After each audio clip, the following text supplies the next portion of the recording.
Mais la dot donne aussi à l'homme le droit de donner des noms aux enfants.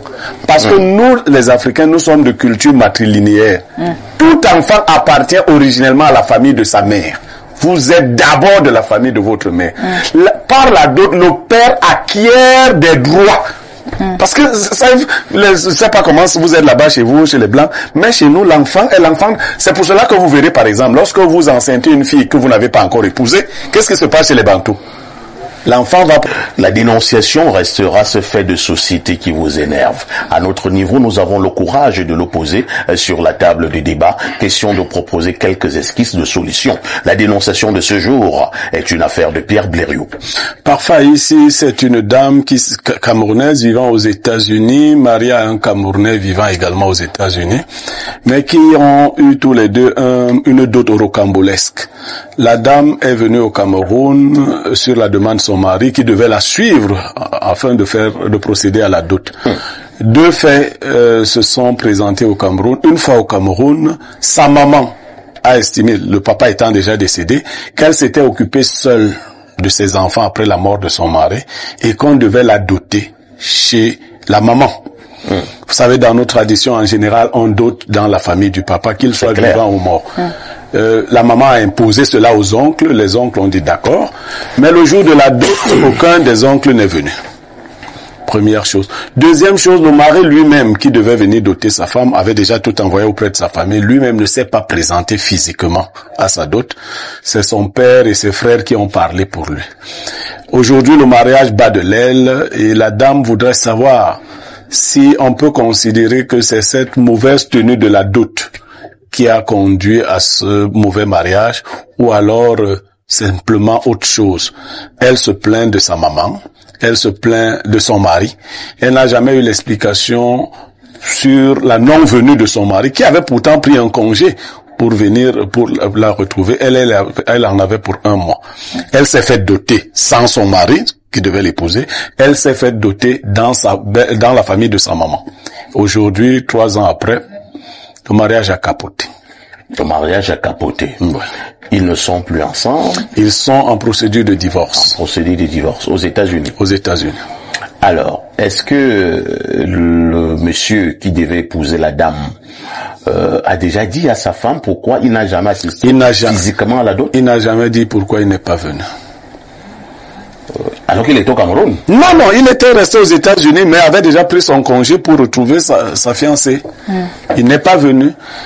Et que dit la maman de cette situation, la maman de la fille? Bon, mais la maman n'assume rien dans le passé, elle accompagne sa fille dans le processus du divorce.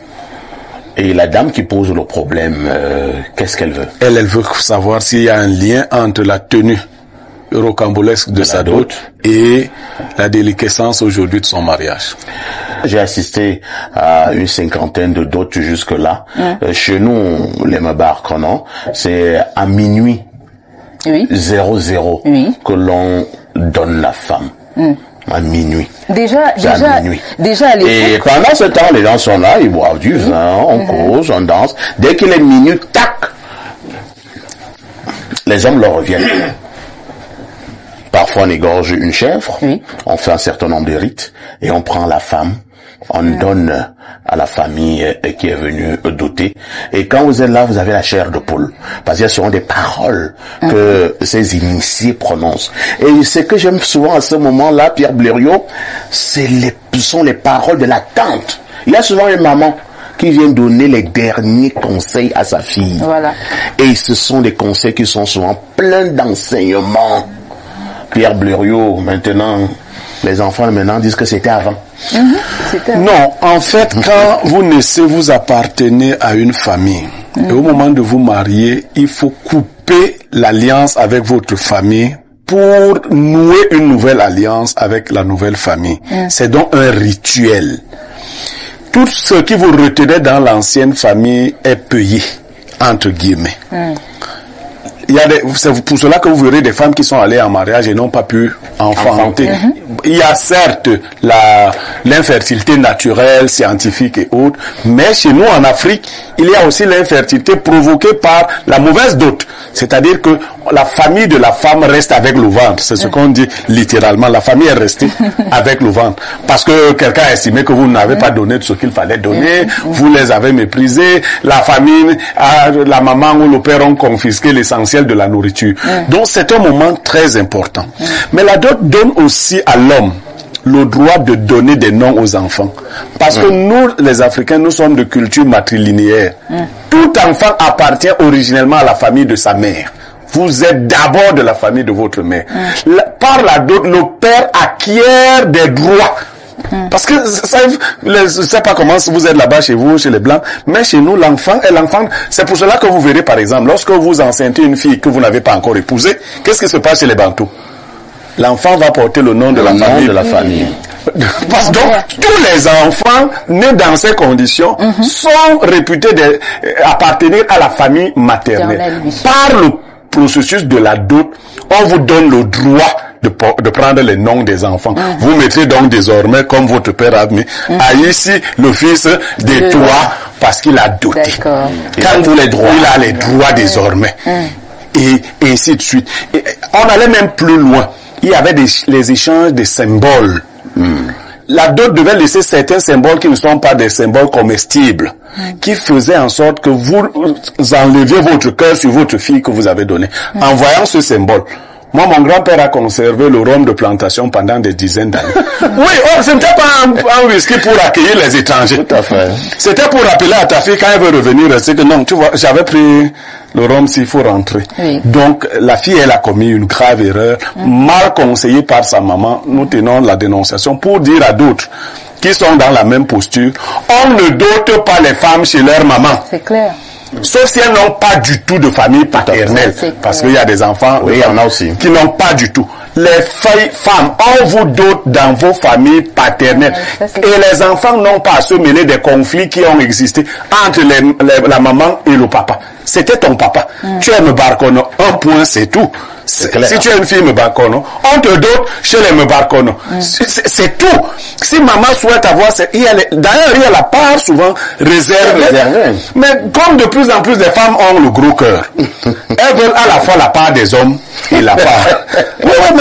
Maintenant, vous verrez même déjà que dans nos traditions, les femmes viennent parler la dot. Ce qui ne se passait pas. Ce qui ne se passait pas. Les femmes étaient assises là-bas, elles envoyaient juste des petits mots. Et en général, chacune devait parler à son mari si elle avait quelque chose à dire.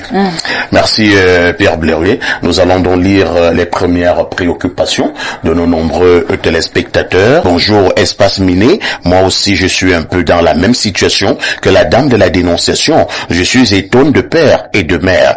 Sauf que dans mon cas, mon père n'a pas doté ma mère, mais j'ai vécu avec ma famille paternelle après la mort de mon père quand j'avais 10 ans. Aujourd'hui, ma mère exige que la dot doit se passer dans son village parce qu'il n'y a jamais eu de dot, mais la famille de mon père n'est pas d'accord. Mon fiancé, quant à lui, dit qu'il ne peut pas me doter 2 fois parce qu'il n'a pas des moyens et qu'il faut que mes 2 familles s'entendent.